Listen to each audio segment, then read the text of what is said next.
Good morning students. बच्चों इस video में भी हम कुछ डिफ्रेंशिएशन के अच्छे क्वेश्चंस करेंगे। तो बच्चों इसके अंदर में जो मैंने पहला क्वेश्चन लिया है वो ये वाला क्वेश्चन लिया है कि y is equal to log 10x/2 है और इसका जो डेरिवेटिव है वो cosec x हमें प्रूव कराना है।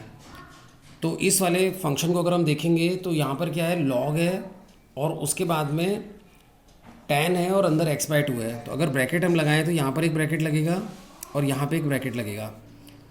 तो जब हम इसको डिफ्रेंशिएट करेंगे तो सबसे पहले हमें log मिलेगा। तो log का डेरिवेटिव क्या होता है, जो भी है उसका 1/, फिर उसके बाद में log का हो गया, फिर tan का करेंगे तो tan का डेरिवेटिव क्या होता है sec² थीटा, तो sec² x/2 हो जाएगा। और उसके बाद में x/2 का डेरिवेटिव होगा तो x/2 का डेरिवेटिव क्या हो जाएगा, x का 1 हो जाएगा और अपॉन में 2 कांस्टेंट है। तो डिफ्रेंशिएशन तो हो गया। अब इसे हमें सिंप्लीफाई करेंगे। तो सिंप्लीफाई में हम क्या करेंगे, साइन को क्या लिख देंगे, साइन नहीं, tan x/2 को हम लिख देंगे sin x/2 upon cos x/2। और ये जो sec² x/2 है ये भी अपॉन में आकर cos² x/2 हो जाएगा, क्योंकि जो sec का रेसिप्रोकल है वो cos होता है और जो 1/2 है वो ये अपॉन में ही रहेगा, क्योंकि आया अपॉन में ही है। तो ये जो मेन डिवाइड लाइन है उसमें ही काम हो रहा है। ये अपॉन में आ गया, 2 अपॉन में था ही, और इसको अपॉन में अपन ने tan को लिख दिया sin अपॉन cos। अब उसके बाद में क्या होगा, a cos x/2 से एक cos x/2 कट जाएगा और फिर उसके बाद में हम इसको थोड़ा सा अरेंज करके लिखेंगे। तो सबसे आगे हम 2 को लिख लेंगे और फिर ये sin x/2 और उसके बाद में cos x/2 आ जाएगा। और ये हम लोग कई बार कर चुके हैं कि 2 sin थीटा cos थीटा, एक फार्मूला होता है हमारे ट्रिगो का। यहाँ पे मैं लिख देता हूँ कि बच्चों इस वाले पेज पे मैं लिख देता हूँ कि 2 sin थीटा cos थीटा, ये हमारा एक फार्मूला होता है कि ये हमारे साइन थीटा के 2 sin theta cos theta sin 2 theta के इक्वल होता है।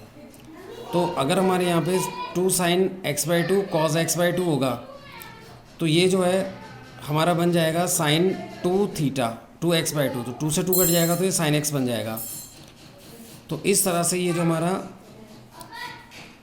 2 sin θ/2 cos θ/2 2 sin x/2 cos x/2 है, ये sin x बन जाएगा और sin x का रेसिप्रोकल क्या हो जाएगा, cosec x। तो ये cosec x आ जाएगा। तो इस तरह से बच्चों ये हमारा आंसर आएगा।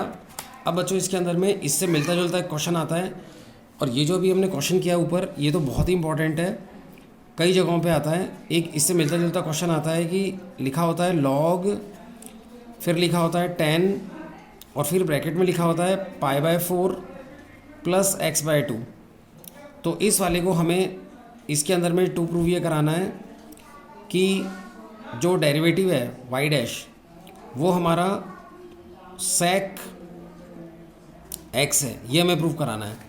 तो बच्चों इसके अंदर ये π/4 प्लस x/2 से हमें दिक्कत हो सकती है, तो हम इसके अंदर ये चीज़ ऐड कर लेंगे कि जो π/4 प्लस x/2 है उसे हम ऐसा करते हैं, कुछ मान लेते हैं, तो उसे अपन u/2 मान लेते हैं। तो उसे हम u/2 मान लेंगे। तो इससे हमारा जो क्वेश्चन है वो जो है log tan u/2 बन जाएगा। और फिर जैसा ऊपर हमने सॉल्व किया था बिल्कुल वैसे ही सॉल्व करेंगे। तो इस वाले का आंसर जो है cosec u आ जाएगा। तो इसका आंसर जो है cosec u आ जाएगा। अब उसके बाद में हमने इसके अंदर में लेट क्या किया था, u/2 हमने ये माना था। तो हमने देखो यहाँ पे मैं सॉल्व कर रहा हूँ, u/2 जो है उसे हमने π/4 प्लस x/2 माना था। तो हम क्या करेंगे, इसमें u की वैल्यू निकालने के लिए पूरी इक्वेशन को 2 से मल्टीप्लाई कर देंगे। या तो इस वाले 2 को उधर क्रॉस मल्टीप्लाई में भेजो या पूरी इक्वेशन को 2 से मल्टीप्लाई करो। तो इससे u हमारा क्या हो जाएगा, π/2 प्लस x हो जाएगा जब पूरी इक्वेशन को 2 से मल्टीप्लाई करेंगे। तो यहाँ पे u की वैल्यू हम रख देंगे। तो u की वैल्यू हम क्या रख देंगे, π/2 प्लस x रख देंगे।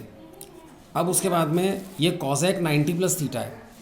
तो ये cosec 90 प्लस थीटा है क्योंकि π/2 का मतलब 90 होता है।